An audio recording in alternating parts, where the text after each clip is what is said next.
Hello everybody, my name is Flowers in Narnia. I don't know why I'm talking like a news anchor, but I'm here today to teach you how to make a song slash sample for Brent Faiyaz.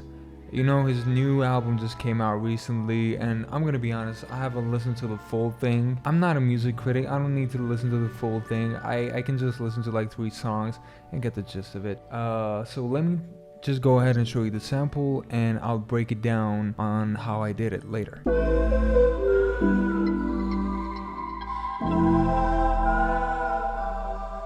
I got too many holes, but it ain't you. You like to put that shit in your nose, but I still love you. Be doing shit that nobody knows. In the streets they be thinking you a lady, but at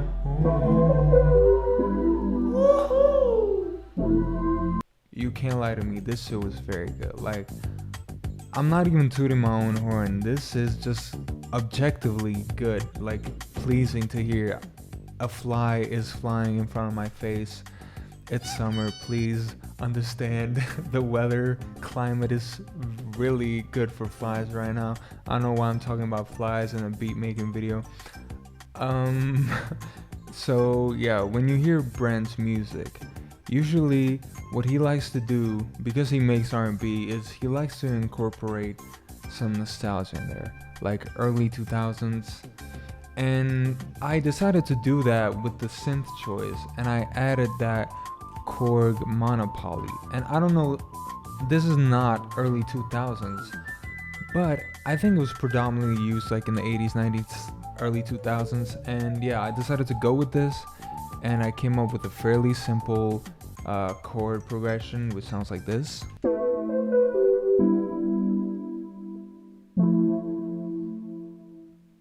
And then for the second part, I did the same thing, but just added one more chord. And for this, I used MDEX, Korg's Reverb VST. I know this is not like the best reverb, but in terms of like early 2000s, they really weren't the best quality sounds you could get. So you just gotta stick to the script. So I used that, and yeah. After I made that, I decided to just add like some passing notes with another instance of monopoly, and this is what it sounds like. You know, fairly simple. After I recorded that, I decided that it was kind of bland and needed some more effects. So for the first effect, I ran it through this Julia guitar pedal, which adds like chorus to it. And I decided to run it through this Space Echo emulation for reverb, just to sort of put it in the background, not have it too in your face. And some Pan Man, just to like flip it from left to the right ear, so it's more enjoyable for the listener. And this is what it sounds like.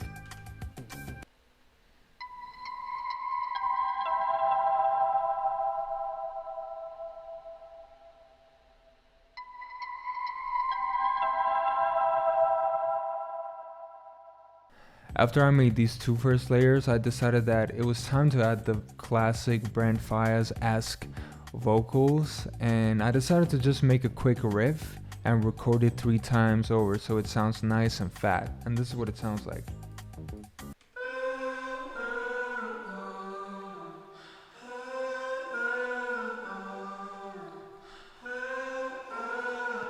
And I recorded 2 layers of these passing vocals just to keep it more interesting.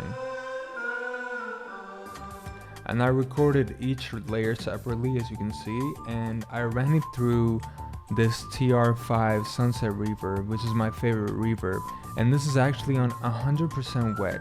I'm not using any of the dry at all because I want this to be purely in the background, like in a room. I don't want this to be in your face at all, because if I turn this off, you will see that it sounds very, very bland and not interesting at all.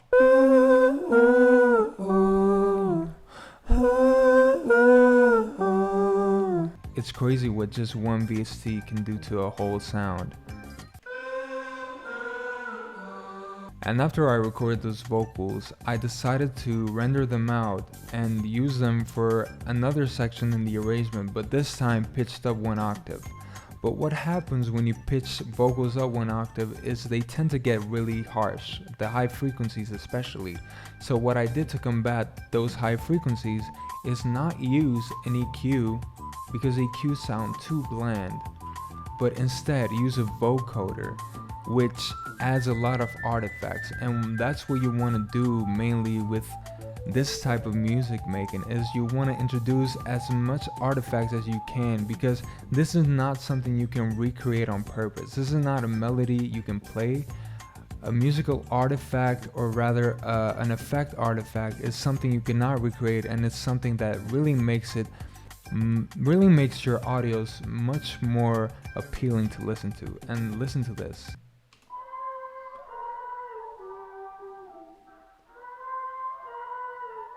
You can hear the reverb tail going in and out, and that is one of the artifacts introduced by the vocoder. And listen, if I take off the vocoder, it sounds very artificial and bland and doesn't really even fit with the mix. But as soon as I introduce the vocoder, it's much more cohesive. And after I did all of that, I noticed that the sample was lacking a lot of low end, so I decided to add 1 serum bass just to add a little more oomph to the sample, and this is what it sounds like. Just 2 notes, very simple. And for the last part, just to add some texture, I decided to add a vinyl crackle. You really can't go wrong with these. So yeah, that's pretty much how you make a song / sample for Brent Faiyaz. And let me know what you guys think. Did you find this the least bit helpful? If you did, let me know in the comments and what you would like to see next. Don't forget to follow me on Instagram at Flying Roach or on Twitter at iSoundCool. And I don't have anything to sell to you guys right now, so I can't promote my kits, but stay tuned for that, and I'll see you guys in the next one. If you have any suggestions, leave a comment. If you liked this video, leave a like. If you really liked this video, subscribe. If you didn't like this video, leave. Just leave. Get out of here.